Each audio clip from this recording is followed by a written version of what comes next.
Civil engineering के strength of material यानी कि एसओएम से जुड़ी कुछ बेसिक चीज़ें जो आप लोगों को हमेशा याद रखने वाली बात है। ठीक है, सबसे पहले देख लेते हैं स्ट्रेस। स्ट्रेस क्या होता है? Load by area. लोड कहाँ पे आता है?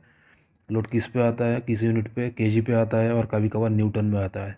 ठीक है, एरिया कहाँ पे किस पे आता है? एरिया स्क्वायर मीटर पे या फिर स्क्वायर एमएम पे।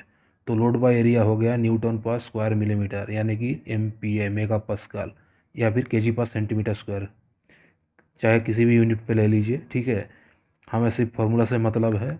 स्ट्रेस का मतलब हो गया लोड बाय एरिया। ठीक है, लोड पर यूनिट एरिया यानी कि अगर न्यूटन में कहे तो न्यूटन पर स्क्वायर मिलीमीटर या फिर केजी पर सेंटीमीटर स्क्वायर। ठीक है, उसके बाद जो आता है स्ट्रेन। स्ट्रेन का क्या होता है? स्ट्रेन का मतलब चेंज इन लेंथ यानी कि delta L by its original length यानी कि एल ओरिजिनल लेंथ। क्योंकि दोनों सेम यूनिट है, ऊपर भी मिलीमीटर नीचे भी मिलीमीटर, तो स्ट्रेन एक यूनिट लेस क्वांटिटी हो गया यानी कि स्ट्रेन का कोई यूनिट नहीं है।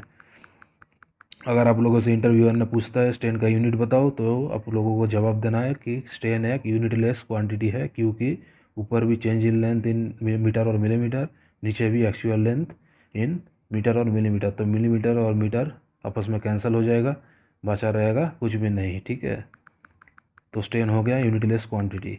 उसके बाद जो आता है मॉड्यूलस ऑफ इलास्टिसिटी। हम लोग सभी को पता है कि मॉड्यूलस ऑफ इलास्टिसिटी ग्राफ में हम लोग क्या देखते हैं? Up to stress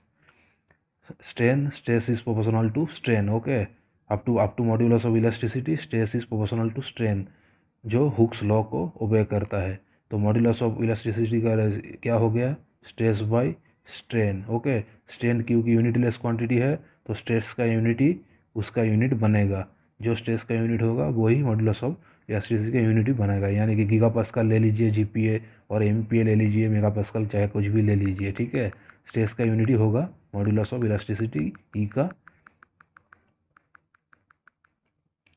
unit. Okay, उसके बाद जो आता है पॉइजन्स रेशियो। पॉइजन्स रेशियो क्या है? पॉइजन रेशियो भी एक यूनिटलेस क्वांटिटी है, क्योंकि दोनों स्ट्रेन का रेशियो है, ऊपर भी स्ट्रेन नीचे भी स्ट्रेन, डिनोमिनेटर भी स्ट्रेन न्यूमरेटर भी स्ट्रेन।